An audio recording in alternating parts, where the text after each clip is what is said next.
Olá, seja muito bem-vindo à nossa revisão sobre a prova da AGU em Direito Empresarial, PFN, Procurador Federal. Nós vamos tratar aqui da parte de Direito Empresarial que conecta essas três carreiras e que são as mais relevantes para a nossa preparação. Eu vou destacar aqui alguns pontos de acordo com os principais temas que norteiam o direito empresarial e vou aqui trazer para vocês algumas orientações que são, inclusive, recentes da jurisprudência do Superior Tribunal de Justiça. Então, aqui na revisão PGE, vamos aos principais pontos dessas carreiras. O que você precisa saber, por exemplo, sobre a parte que envolve a parte geral do direito de empresa? Então, vamos começar lembrando que, em relação à parte geral do direito de empresa, a gente tem que lembrar da regra do artigo 971 do Código Civil. Sem dúvida alguma, esse dispositivo, o artigo 971, ele se destaca nas provas objetivas por tratar do chamado produtor rural. E aí o produtor rural, como todos nós já sabemos, ele tem uma faculdade de se inscrever na junta comercial. Ele não tem a obrigatoriedade de inscrição na junta comercial. Ele se inscreve na junta comercial se quiser. Não há, portanto, essa obrigatoriedade. Em razão dessa faculdade, ele, apesar de não estar inscrito na junta comercial, ele tem o exercício dessa atividade currícula de maneira regular, mesmo não tendo essa inscrição na junta comercial. E aí, quando ele se inscreve, ele passa a ficar equiparado, para todos os efeitos, ao empresário sujeito a esse registro. Devemos aqui considerar que esse registro, como nós já sabemos e destacamos, ele é facultativo, mas a terceira turma do STJ, no informativo 681, considerou que esse registro tem natureza declaratória. Então, o registro do produtor rural na junta comercial, de acordo com o precedente da terceira turma do STJ, informativo 681, tem natureza declaratória. Então, o produtor rural será considerado empresário, mesmo antes do registro realizado na junta comercial, e quando ele fizer esse registro, que tem natureza declaratória, esse registro vai ter efeito ex tunc. Então, a partir desse registro, inclusive, ele poderá solicitar a sua recuperação judicial.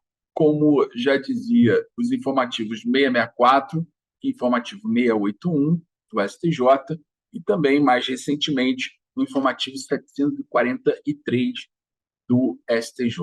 Então, o STJ tem uma opinião que é firme, é unânime, da segunda sessão, informativo 743, afirmando que o produtor rural ele só pode pedir recuperação judicial depois que estiver inscrito na junta comercial.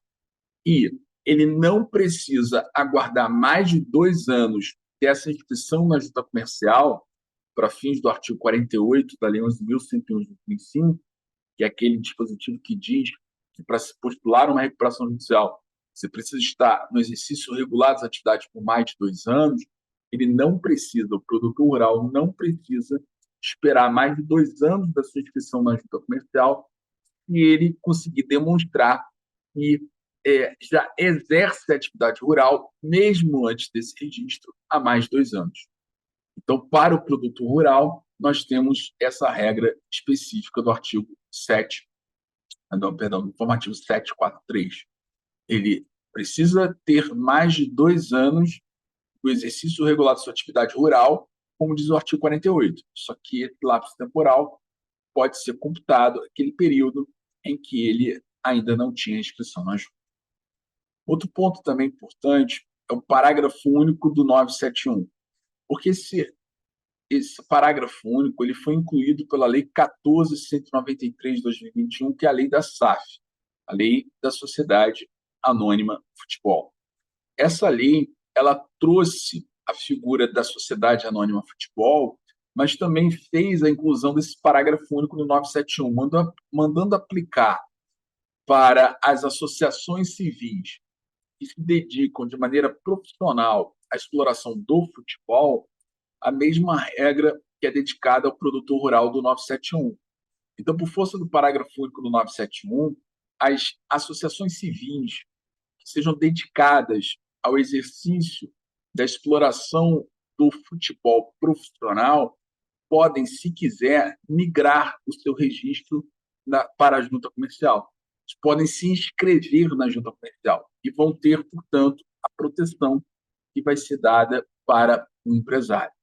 Então, aplica-se o disposto no artigo 971 caput à associação que desenvolva atividade futebolística em caráter habitual e profissional, caso em que com a inscrição será considerada empresária para todos os efeitos. Devo lembrar ainda que a sociedade anônima futebol, assim como o clube ou a pessoa jurídica original que deu ensejo à criação da sociedade anônima futebol, podem pedir recuperação judicial ou extrajudicial, como prevê o artigo 13. Esse artigo 13 ele traz duas formas para a reestruturação do passivo desses clubes ou dessas pessoas jurídicas originais, que é através do regime centralizado de execuções ou através de um pedido de recuperação judicial ou extrajudicial para o qual foram legitimados pelo legislador dessa área. Então, cuidado com esses dois pontos. Também é importante aqui a gente lembrar sempre das regras pertinentes ao estabelecimento empresarial. Nessas provas, é comum uma pergunta sobre o estabelecimento empresarial. É muito comum cair estabelecimento empresarial. São poucos dispositivos que nós temos no Código Civil sobre a questão do estabelecimento empresarial. Então, vale a pena a revisão do artigo 1142 ao 1149 do Código Civil. Nessa revisão, eu vou apenas tratar do artigo 1146, que é a regra da sucessão. Nós vamos aqui lembrar que o estabelecimento empresarial ele pode ser objeto unitário de direitos, como diz o artigo 143. Ele pode ser objeto de um contrato de trespasse, usufruto, arrendamento. Na hipótese de um trespasse, que é o contrato de compra e venda do estabelecimento empresarial, o artigo 1146 disciplina as regras sobre a sucessão, ou seja, quando o adquirente do estabelecimento empresarial vai ser responsabilizado pelas obrigações anteriores da alienante. Então, quem compra um estabelecimento empresarial é responsável pelas dívidas anteriores da alienante? Bom, a gente deve responder essa pergunta tratando, em primeiro lugar, das obrigações que sejam consideradas cíveis e comerciais. Porque aí nós temos a resposta no artigo 1146. O artigo 1146 ele vai dizer que o adquirente do estabelecimento empresarial ele vai responder pelas obrigações anteriores da alienante, mas com uma condição, desde que estejam regularmente contabilizados. Então, pelo artigo 1146, a gente tem que lembrar que só haverá a responsabilidade por aquelas obrigações contabilizadas, regularmente contabilizadas. Essa regra só se aplica no 1146, sucessão de obrigações cíveis e comerciais. Na obrigação tributária e na obrigação trabalhista, não há essa exigência. Portanto, o adquirente vai suceder as obrigações tributárias e trabalhistas, mesmo que elas não estejam contabilizadas. Portanto, você tem que ter atenção que no Código Civil, para as obrigações cíveis e comerciais, só há a sucessão se nós tivermos essas obrigações regularmente contabilizadas. Também existe aqui um outro ponto importante. Na verdade, são três. Né? O primeiro foi a questão relativa ao adquirente só responder pelas obrigações que estejam contabilizadas. O segundo ponto é uma solidariedade. Existe uma solidariedade pelo prazo de 1 ano entre o alienante do estabelecimento e o comprador pelas obrigações civis e comerciais em relação a terceiros. Claro, desde que estejam contabilizados. E a terceira questão importante é sobre o prazo de solidariedade, sobre a sua contagem. Como se conta esse prazo de 1 ano? A resposta é depende. Nós vamos contar um ano a partir da publicação do trespasse, e no momento da publicação do trespasse, essa obrigação civil comercial já estiver vencida. Agora, se essa obrigação tiver o seu vencimento pactuado para um momento posterior à publicação do trespasse, ou seja, você publicou o trespasse, só que a obrigação só vai vencer no momento futuro, então você vai contar esse prazo de um ano de solidariedade do dia do vencimento. Então, são três questões importantes que envolvem o artigo 1146.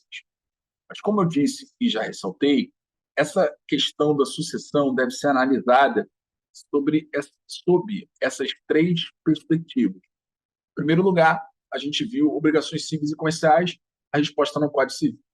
Obrigações tributárias, a resposta está no artigo 133.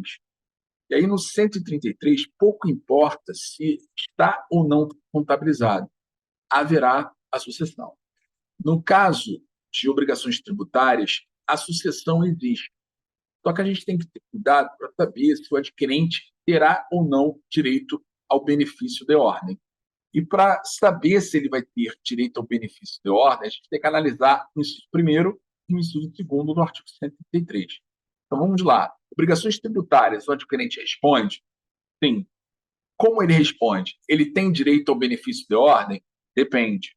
Ele só terá direito ao benefício de ordem na hipótese que seja relacionada com o inciso segundo. Ou seja, quando nós tivermos um cenário em que nós vamos ter a narrativa do enunciado afirmando que o alienante do estabelecimento empresarial prossegue explorando uma atividade, mesmo tendo vendido o estabelecimento, ele continua exercendo uma atividade. Qualquer atividade, precisa ser a mesma, não precisa ser de natureza empresarial e pode ser em qualquer lugar, não precisa ser no mesmo município, no mesmo estado. Se ele prossegue, então nós temos o direito ao benefício de ordem assistido, assegurado ao adquirente. Então ele vai responder, mas vai ter direito ao benefício de ordem que ele demonstrou e alienante continua exercendo uma atividade. Em segundo lugar, também vai gerar o direito ao benefício de ordem quando este alienante do estabelecimento, num primeiro momento, ele encerrar as atividades, mas logo em seguida ele resolve dar prosseguimento à exploração dessa atividade. Então, vamos imaginar que ele encerra, ele paralisa, não continua exercendo qualquer tipo de atividade, mas em até 6 meses ele resolve retomar a exploração de uma atividade. Não precisa ser a mesma, não precisa ser no mesmo local, não precisa ser de natureza empresarial. Basta que ele pare, mas retome a exploração da atividade em até 6 meses contado do trespasse. Aí nós vamos aplicar também o inciso segundo.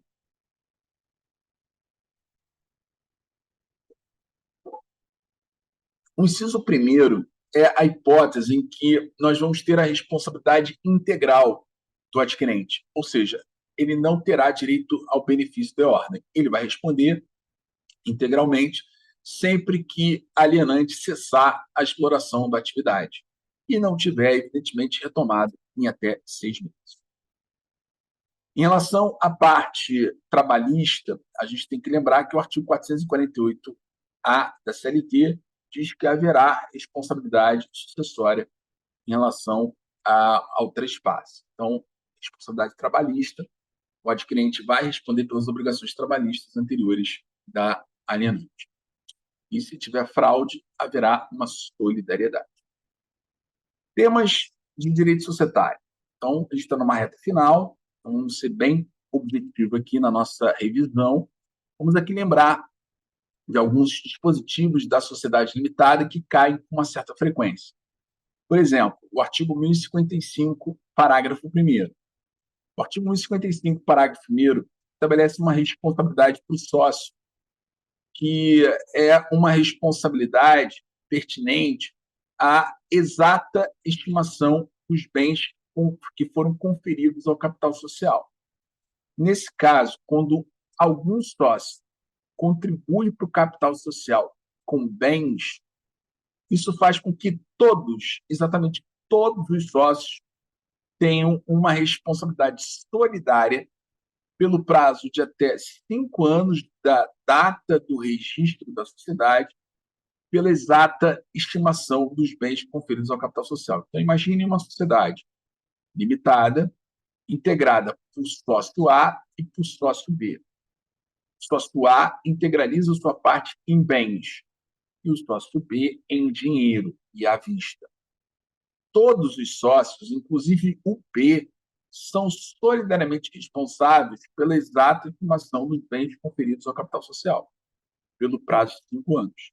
Essa é uma regra que é pertinente às sociedades limitadas. É diferente do que acontece, por exemplo, no regramento sobre sociedades anônimas. Porque nas sociedades anônimas, para você integralizar a sua parte no capital social com bens, a lei de SA exige, primeiro, uma avaliação. Depois que seja aprovado o laudo de avaliação numa assembleia de sócios. Então, os sócios vão aprovar ou não esse laudo de avaliação dos bens. Isso não existe na limitada, como vocês puderam ver e estão vendo aí no artigo 1055, parágrafo 1º. Então, na sociedade limitada, não tem essa história de prévia avaliação de bens. Não se exige isso. Mas, em contrapartida, a gente tem essa responsabilidade solidária de todos os sócios pelo prazo de 5 anos, pela exata estimação dos bens conferidos ao capital social. Então, significa dizer que se o sócio A, no nosso exemplo, integralizou o capital social com um bem que ele disse que vale 500 mil e, na verdade, esse bem tem um valor de 100, pela diferença, ou seja, os 400 mil reais, todos os sócios vão responder. Também um outro artigo que cai com certa frequência é o dispositivo que está no 1057. O 1057 ele é um artigo que trata da cessão de cotas na sociedade limitada. Esse artigo, caput, o 1057 caput, ele somente é utilizado quando o contrato for omisso. Então, quando o contrato social nada dispuser sobre a cessão de cotas, nós vamos aplicar o 1057, que diz que na omissão do contrato, o sócio pode ceder sua cota total ou parcialmente a quem seja sócio, independentemente de audiência dos outros, ou a estranho, se não houver oposição de titulares de mais de 1/4 do capital social. Então, de acordo com esse dispositivo, 1057, se o contrato é omisso, dois cenários podem acontecer. O contrato for omisso. O sócio quer ceder sua cota para quem já é sócio, com outro sócio. Aí, nesse caso, ele não precisa da anuência dos demais. E o segundo cenário é quando esse sócio quer ceder sua cota, mas para um terceiro estranho que não faz parte da sociedade. Então, neste caso, não pode haver oposição de titulares de mais de 1/4 do capital social. Então, fique atento com essa segunda hipótese. Outro artigo que é muito importante é o artigo 1061. O 1061 ele foi recentemente modificado, porque nós tivemos essa mudança promovida pela Lei 14.451 de 2022. Esse dispositivo, portanto, sempre foi importante e agora se torna ainda mais relevante por essa alteração recente no nosso ordenamento jurídico. Então, o artigo 1061 ele autoriza na sociedade limitada a designação de um administrador que não tenha qualidade de sócio. Então, ele pode ser administrador e não precisa ser sócio. Só que a gente tem que ter cuidado, porque antes da reforma, se o capital social não estivesse integralizado, era necessário um consentimento unânime para se aprovar um administrador não sócio. Isso mudou, porque agora, como vocês podem perceber, nós temos ali, né, essa regra de que quando você tem um administrador não sócio e o capital social não estiver integralizado, você vai precisar de, no mínimo, a aprovação de 2/3. Só que, atenção, 2/3 dos sócios. Isso aqui é muito importante.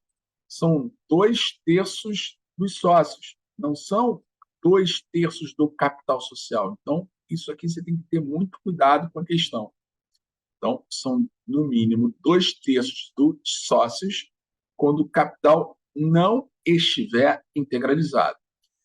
Bom, e quando o capital, ao contrário, estiver sim integralizado? Aí, neste caso, a gente teve uma mudança também, porque antes, na redação antiga, a gente precisava de, no mínimo, 2/3 do capital. Agora, a gente precisa de uma decisão que seja representativa de mais da metade do capital social. Então, após a integralização, também mudou. Então, como era antes, se não estivesse integralizado, unanimidade, e havendo integralizado, havendo capital social integralizado, aí seria 2/3 no mínimo do capital. Hoje mudou, hoje nós temos, então, essa regra que vocês estão vendo no 1061. Vai cair na sua prova. Então, no mínimo, 2/3 dos sócios. Não se esqueçam disso aqui. 2/3 não do capital, mas dos sócios. Perfeito? Cuidado com isso. E se o capital estiver integralizado, passou a ser mais da metade do capital social. Então, aqui embaixo é mais da metade, mas mais da metade do capital social. Então, vejam aí essa mudança que é importante, sem dúvida. Além disso, também tivemos uma mudança no artigo 1071. Aliás, perdão, no artigo 1076. 1076, estou corrigindo. Mudança no 1076. E aí a gente tem que ficar atento, porque o 1071 ele diz quais matérias devem ser deliberadas. E aí ele fala aqui, por exemplo, modificação do contrato, incorporação, fusão, solução da sociedade ou a cessação do estado dissolvente, de liquidação. Então, o 1071, inciso 5º e inciso 6º, antes da reforma promovida pela 14451 de 2022, exigiu no mínimo 3/4 para a sua aprovação. Isso estava no 1076-1. Só que isso mudou. Hoje, nós temos um cenário do 1076 que é o seguinte: o 1076 teve o inciso 1º revogado, o 1076-1 foi revogado pela 14451 de 2022. Então, o inciso 5º e o inciso 6º agora passa a ser pelos votos correspondentes a mais da metade do capital social. Então, antes, o inciso 5º e o inciso 6º era no mínimo 3/4, que é o inciso 1º. Como não tem mais o inciso 1º, agora a gente tem que ter atenção. Por quê? Inciso 2, 3, 4, 5, 6 e 8, nós temos, portanto, mais da metade do capital. E quando você tiver no inciso 1, e o inciso 7º, inciso 1 e o inciso 7º, então, nessas hipóteses, em 1 e 7, pela maioria dos votos aqui do inciso 3º, a maioria dos votos dos presentes. Então, tem que ficar atento com relação a esse cenário, tá? Bom, e quanto à questão da assembleia virtual e o voto eletrônico? Então, vejam, o sócio ele pode participar e votar à distância, é o que diz o artigo 1080-A. E nós poderemos também ter a assembleia realizada de forma digital. A assembleia ela pode ser apenas e exclusivamente digital, também ela pode ser apenas e exclusivamente presencial, ou ela pode ser híbrida. E o sócio também poderá participar e votar à distância. O voto à distância é o voto eletrônico e também através do que a gente chama de boletim de voto à distância, quando a sociedade remete para o sócio um envelope com o voto, e aí esse envelope ele é enviado para o sócio, ele atribui o voto que ele deseja dar e devolve esse envelope para a sociedade, né? E aí, se for considerado válido, esse voto também conta. Então, são duas modalidades de voto à distância: o eletrônico e o boletim de voto à distância. Também é importante aqui a gente fazer menção, ainda sobre a sociedade limitada, a uma decisão recente, foi publicada no informativo 769 do STJ. O informativo 769 do STJ, ele trata de sociedade limitada de grande porte. O que vem a ser uma sociedade limitada de grande porte? Sociedade limitada de grande porte, ela está definida no artigo 3º da Lei 11.638 de 2007. Então, nesse artigo 3º, você vai encontrar ali pelo ativo que tiver, que seja igual ou superior a 240 milhões de reais, ou pela receita bruta anual superior a 300 milhões de reais, ou seja, aquilo que está escrito no artigo 3º faz com que essa sociedade limitada seja classificada como de grande porte. E quando uma sociedade limitada é qualificada como de grande porte, essa Lei 11.638 ela traz algumas obrigações acessórias, por exemplo, a contratação de auditoria externa. Só que sempre existiu uma grande dúvida sobre a obrigatoriedade da publicação de suas demonstrações financeiras. Em outras palavras, uma sociedade limitada de grande porte está obrigada a publicar suas demonstrações financeiras? Essa lei nunca trouxe um dispositivo que afirmasse essa obrigatoriedade. Só aparece na ementa da lei. A ementa fala em divulgação das publicações, divulgação das demonstrações financeiras.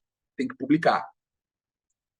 Só que as limitadas não têm essa obrigatoriedade. Isso chegou ao STJ, agora nós temos julgamento da terceira turma, por unanimidade, esse foi o artigo 769, com o seguinte destaque: o silêncio intencional do legislador da Lei 11.638 de 2007 afasta a obrigatoriedade das sociedades limitadas de grande porte publicarem suas demonstrações contábeis. Veja, uma sociedade limitada de grande porte tem que contratar uma auditoria externa. Precisa seguir as regras de contabilidade internacional, mas ela não está obrigada a publicar suas demonstrações contábeis, suas demonstrações financeiras, certo? Porque não há uma obrigatoriedade na lei.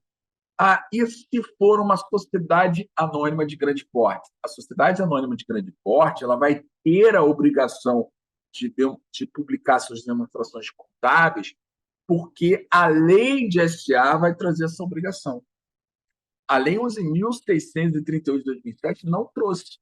Então, por isso, as limitadas de grande porte não têm essa obrigação. Então, muito cuidado com esse aspecto. Ok? Bom, sobre questão que envolve a SA, existem muitas questões importantes sobre sociedade anônima, sem dúvida alguma. Mas eu acho que hoje o ponto mais importante sobre SA, sem dúvida, é a questão do voto plural. Isso está sendo cobrado em diversas provas. Foi uma mudança promovida em 2021, admitindo a criação de uma ou mais classes de ações ordinárias com direito a voto plural não superior a 10 votos por ação ordinária. Então, a gente tem que ficar atento, porque o voto plural é admitido nas sociedades anônimas a partir de 2021. Nós temos uma limitação, não pode ser superior a 10 votos por ação ordinária, e esse voto plural ele é admitido tanto na companhia fechada como na companhia aberta. Só que na companhia aberta tem uma condição: desde que a criação dessa classe ocorra previamente a negociação de quaisquer ações ou valores imobiliários conversíveis em ações de sua emissão em mercados organizados de valores imobiliários. Então, a gente deve entender da seguinte maneira: uma SA fechada, uma SA aberta pode ter voto plural, pode dividir as ações ordinárias em classe de ações ordinárias comuns e ações ordinárias, por sua vez, com voto plural? Pode. É o limite de 10 votos para ação ordinária. Só que temos mais um ponto que a gente tem que saber. Na aberta, eu só posso incluir a ação com voto plural, ordinária com voto plural, se a criação dessa classe ocorrer antes da negociação de ações por essa companhia no mercado de capitais ou de outros valores imobiliários conversíveis em ações. Então, por exemplo, se emitiu debêntures, eu já ofereci debêntures no mercado de capitais, posso criar a ação com voto plural? Depende. Essas debêntures eram ou não conversíveis em ações? Porque se elas não forem conversíveis em ações, você pode.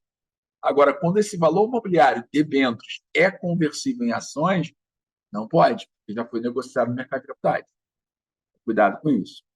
Outra questão do voto plural importante é que não vai ser adotado o voto plural nas votações pela Assembleia de Acionistas que deliberem sobre remuneração dos administradores e também celebração de contratos com partes relacionadas. Também mais duas questões importantes. Não se admite voto plural nas estatais e tampouco nas comoditas por ações.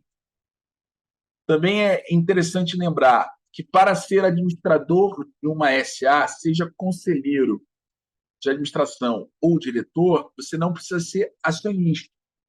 Agora, é preciso ser residente no país? Para ser conselheiro de administração, para ser diretor, precisa ser residente? Não precisa.